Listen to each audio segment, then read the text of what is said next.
ನೀವಿನ್ನು ನಿಮ್ಮ ಡೈಮಂಡ್ ಕನ್ನಡ ಟಿವಿಗೆ ಸಬ್ಸ್ಕ್ರೈಬ್ ಆಗಿಲ್ಲವೇ? ಹಾಗಿದ್ದರೆ ಸಬ್ಸ್ಕ್ರೈಬ್ ಬಟನ್ ಮೇಲೆ ಕ್ಲಿಕ್ ಮಾಡಿ ಹಾಗೂ ನಮ್ಮ ಹೊಸ ವಿಡಿಯೋಸ್ ಅಪ್ಲೋಡ್ಗೋಸ್ಕರ ಪಕ್ಕದಲ್ಲಿ ಕಾಣುವ ಬೆಲ್ ಬಟನ್ ಮೇಲೆ ಕ್ಲಿಕ್ ಮಾಡಿ. ನಮ್ಮ ಎಲ್ಲ ವಿಡಿಯೋಸ್ಗಳನ್ನು ಲೈಕ್ ಮಾಡಿ, ಶೇರ್ ಮಾಡಿ ಹಾಗೂ ಕಮೆಂಟ್ ಮಾಡಿ.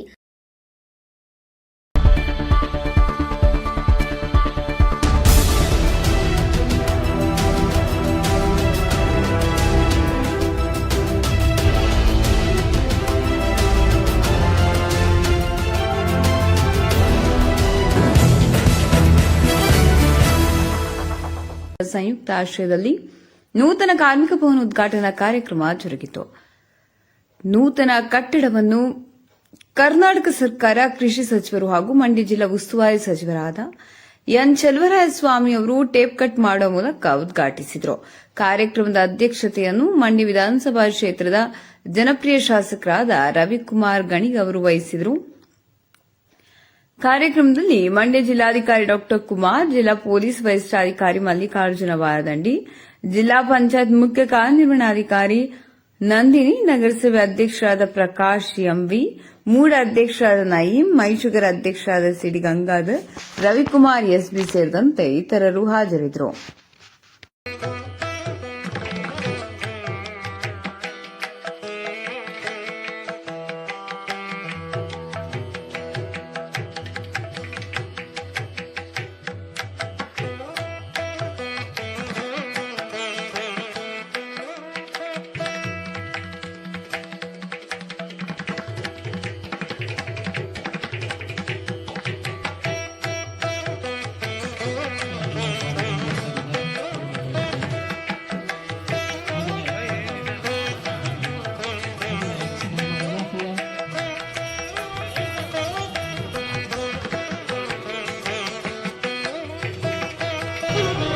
ಇತರೆ ನಿರ್ಮಾಣ ಕಾರ್ಮಿಕರ ಕಲ್ಯಾಣ ಮಂಡಳಿ ಜಿಲ್ಲಾಡಳಿತ ಹಾಗೂ ಜಿಲ್ಲಾ ಪಂಚಾಯತಿ ವತಿಯಿಂದ ಈ ಒಂದು 3.5 ಕೋಟಿ ವೆಚ್ಚದಲ್ಲಿ ಈ ಒಂದು ಕಟ್ಟಡವನ್ನು ಉದ್ಘಾಟನೆಯನ್ನು ಬಹಳ ಸಂತೋಷವಾಗಿ ನಾನು, ನಮ್ಮ ಶಾಸಕರು, ನಗರಸಭಾ ಅಧ್ಯಕ್ಷರು, ಗೌರವರು ಮತ್ತು ನಮ್ಮ ಗಂಗಾಧರವರು, ಡಿಸಿ ಅವರು, ಸಿಇಒ ಅವರು, ಎಸ್ಪಿ ಅವರು, ತಮ್ಮೆಲ್ಲ ಕಾರ್ಮಿಕ ಸಂಘಟನೆ ಮತ್ತು ತಾಲೂಕು ಇಲಾಖೆಯ ಅಧಿಕಾರಿಗಳ ಸಮ್ಮುಖದಲ್ಲಿ ಇವತ್ತು ಬಹಳ ಸಂತೋಷವಾಗಿ ಮಾಡಿದ್ದೀವಿ. ಕಾರ್ಮಿಕ ಇಲಾಖೆಯಿಂದ ಅನೇಕರಿಗೆ ಏನೆಲ್ಲ ಸರ್ಕಾರದ ಸೌಲಭ್ಯ ಸಿಗುತ್ತೆ ಅನ್ನೋದ್ರ ಬಗ್ಗೆ ಮಾಹಿತಿಯನ್ನ ಇನ್ನೂ ನೀವು ಪೂರ್ಣ ಪ್ರಮಾಣದಲ್ಲಿ ಪಡ್ಕೊಳ್ಳಿಕ್ಕೆ ಆಗ್ತಾ ಇದೆ. ನಮ್ಮ ಕುಮಾರಿ ಅವರು ಹೇಳ್ತಿದ್ರು, ನಮ್ಮ ನಾಗಣ್ಣು ಇಲ್ಲೇ ಹೋರಾಟಕ್ಕೆ ಅವರ ಸದಾ ನಿಮ್ಮೆಲ್ಲರ ಪರವಾಗಿ, ಕಾರ್ಮಿಕರ ಪರವಾಗಿ ಸರ್ಕಾರದ ಮುಂದೆ ಅನೇಕ ಬೇಡಿಕೆಗಳನ್ನ ಸಲ್ಲಿಸತಕ್ಕಂಥದ್ದು ನಿರಂತರವಾಗಿ ಮಾಡ್ತಾರೆ. ಆದರೆ ಈ ಸೌಲಭ್ಯವನ್ನ ಉಪಯೋಗಿಸ್ಕೊಳ್ಳುವಂಥದ್ರಲ್ಲಿ ಮುಂದಾಗಬೇಕು ಅನ್ನೋದು ನನ್ನ ನಿಮ್ಮೆಲ್ಲರಿಗೂ ವಿನಂತಿ. ಸಾಕಷ್ಟು ಅವಕಾಶಗಳಿದೆ, ಸಾಕಷ್ಟು ಅನುಕೂಲವನ್ನ ಸರ್ಕಾರ ಮಾಡಲಿಕ್ಕೆ ತಯಾರಿದೆ. ನಮ್ಮ ಸರ್ಕಾರ ರೈತರಿಗೆ, ಮಹಿಳೆಯರಿಗಿರ್ಬೋದು, ಕಾರ್ಮಿಕರಿಗಿರ್ಬೋದು, ಯುವಕರಿಗಿರ್ಬೋದು ಎಲ್ಲ ವಿಚಾರದಲ್ಲೂ ನಮ್ಮ ಕಾರ್ಯಕ್ರಮಗಳು ಮೊದಲನೇ ಆದ್ಯತೆ ನಿಮ್ಮ ಪರವಾಗಿ. ಚರ್ಚೆ ರಾಜಕೀಯವಾಗಿ ಸೌರ ಮಾಡಬಹುದು, ಟೀಕೆ ಟಿಪ್ಪಣಿಗಳು ನಿರಂತರವಾಗಿರುತ್ತೆ.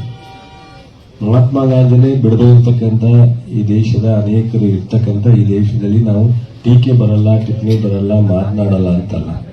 100ಕ್ಕೆ 100 ಒಳ್ಳೆ ಕೆಲಸ ಮಾಡಿದ್ರು ಯಾವ್ದಾದ್ರು ಒಂದು ತಪ್ಪು ಹುಡುಕ್ತಕ್ಕಂಥದ್ದು. ಏನೋ ತಪ್ಪು ಹುಡುಕಿಲ್ಲ ಇದ್ರೆ ಒಬ್ಬರು ಅವರೆಲ್ಲ ಇನ್ನೊಬ್ಬರು ಮಾಡ್ತಿದ್ರು ಅನ್ನೋದು ಇದೆಲ್ಲ ಸಹಜವಾದದ್ದು. ಆದರೆ ಕಾರ್ಮಿಕರಿಗೆ ನಾವು ನಿಮಗೆಲ್ಲರಿಗೂ ವಿನಂತಿ ಮಾಡ್ತಕ್ಕಂಥದ್ದು, ಸರ್ಕಾರದ ಸೌಲಭ್ಯ ಏನಿದೆ ಅದನ್ನ ನೀವು ಪೂರ್ಣ ಪ್ರಮಾಣದಲ್ಲಿ ಮಾಹಿತಿಯನ್ನು ತಗೊಂಡು ಪ್ರತಿ ಮನೆಗೆ ತಲುಪುವಂತ ಕೆಲಸವನ್ನ ನೀವೆಲ್ಲರೂ ಮಾಡಬೇಕು. ಮುಖಂಡರುಗಳಿರ್ಬೋದು, ಇಲಾಖೆ ಅಧಿಕಾರಿಗಳಿರ್ಬೋದು, ಎಲ್ಲರೂ ಸಹ ಆ ಕೆಲಸವನ್ನ ಮಾಡಬೇಕು. ಆವಾಗ ಕನಿಷ್ಠ ಪ್ರಮಾಣದಲ್ಲಿ ಕಾರ್ಮಿಕರು ಒಂದು ಜೀವನದ ಊಟದ ಮತ್ತು ಅವರ ಸಂಸಾರದ ನಿರ್ವಹಣೆಗೆ ತೊಂದರೆ ಇಲ್ಲದಾಗೆ ಇವತ್ತು ಸರ್ಕಾರ ಅನೇಕ ರೀತಿ ಈಗ ಕೊಡ್ತಾ ಇರತಕ್ಕಂಥ 5 ಗ್ಯಾರಂಟಿಗಳಿರ್ಬೋದು. ಇವತ್ತು ಎಲ್ಲೇ ನೀವು ಪ್ರಯಾಣ ಮಾಡ್ತೀವಿ ಅಂದ್ರೆ ಯಾವುದೇ ₹1 ಖರ್ಚಿಲ್ಲದೆ ನೀವು ಕರ್ನಾಟಕದ ಉದ್ಯೋಗಕ್ಕೂ ಹೋಗಿ ಬರ್ತಕ್ಕಂಥದ್ದಿರ್ಬೋದು, ಆ ದೇವಸ್ಥಾನಕ್ಕಿರ್ಬೋದು,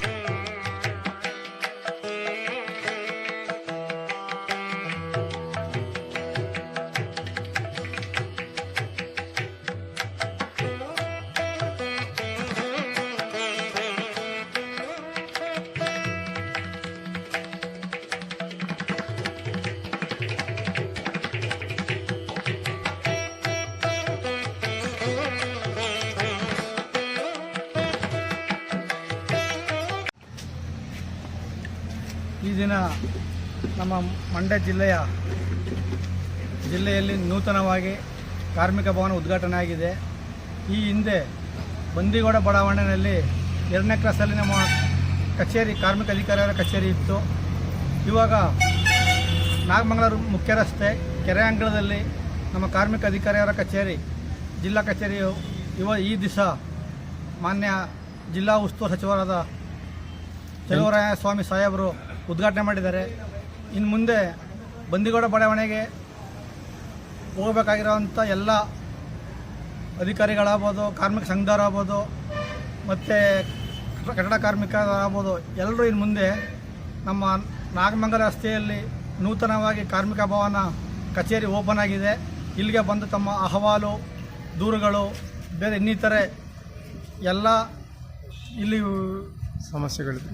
ಎಲ್ಲ ಸಮಸ್ಯೆಗಳಿಗೆ ನಮ್ಮ ಈ ಒಂದು ಕಚೇರಿ ಸುಮಾರು ಕಳೆದ 25-30 ವರ್ಷಗಳಿಂದ ಬಂದಿಗೋಡ ಬಡಾವಣೆ ಕಚೇರಿ ಅಲ್ಲಿ ಬಾಡಿಗೆ ಮನೆ ಬಿಲ್ಡಿಂಗಲ್ಲಿದ್ದು, ಇನ್ನು ಮುಂದೆ ನಾವು ನೂತನವಾಗಿ ನಮ್ಮ ಸರ್ಕಾರದ ಕಚೇರಿ ಆಗಿದೆ. ತುಂಬ ಖುಷಿ ಆಗ್ತಾಯಿದೆ ಸರ್ ಈ ಸಮಯದಲ್ಲಿ. ಸರ್ ತಮ್ಮ ಹೆಸರು?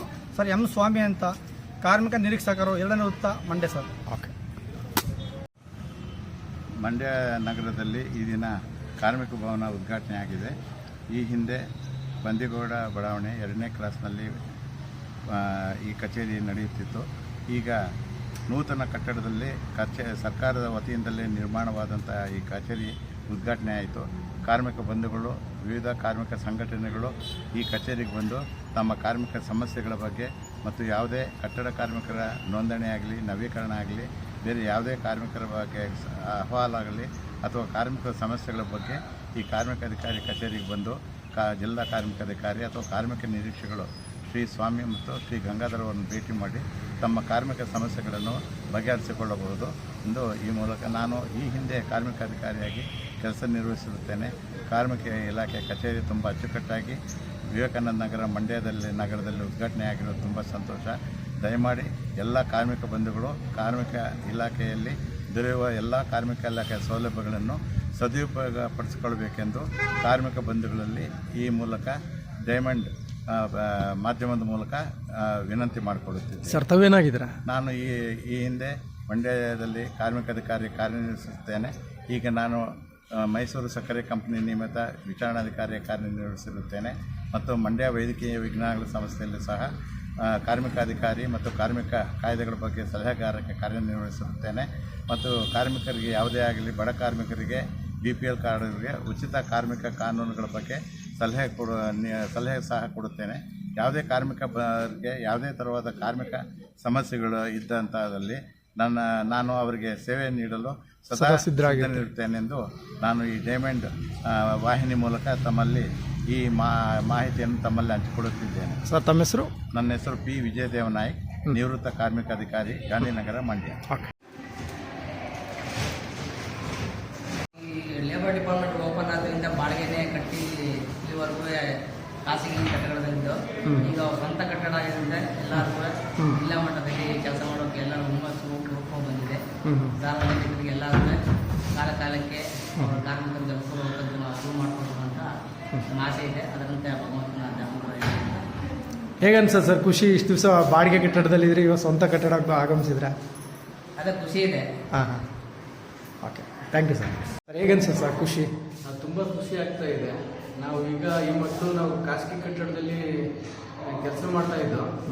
ಈಗ ಒಂದು ನಮಗೆ ಆದಂಥ ಒಂದು ಸುಸಜ್ಜಿತವಾದಂಥ ಒಂದು ಕಟ್ಟಡ ನಮಗೋಸ್ಕರ ನಿರ್ಮಾಣ ಆಗಿದೆ. ಈ ಒಂದು ಕಟ್ಟಡ ನಿರ್ಮಾಣ ಆಗಿರೋದ್ರಿಂದ ಕಾರ್ಮಿಕರಿಗೂ ಕೂಡ ತುಂಬ ಅನುಕೂಲ ಆಗ್ತಾ ಇದೆ. ಮತ್ತು ಎಲ್ಲರಿಗೂ ಕೂಡ ನಾನು ಈ ಒಂದು ಸಂದರ್ಭದಲ್ಲಿ ಶುಭವನ್ನು ಹಾರೈಸ್ತೇನೆ. ಸರ್ ಶ್ರೀರಂಗಪಟ್ಟಣ ತಾಲೂಕು ನಿಮ್ಮದು, ಹೇಗನ್ಸರ್ ಖುಷಿ ತಮಗೆ? ನಮಗೂ ಕೂಡ ತುಂಬ ಖುಷಿ ಇದೆ. ಹೌದಾ?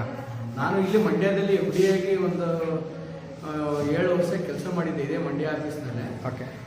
ಇಲ್ಲಿಂದ ನಾನು ಶ್ರೀರಂಗಪಟ್ಟಣಕ್ಕೆ ಹೋಗಿದ್ದೆ.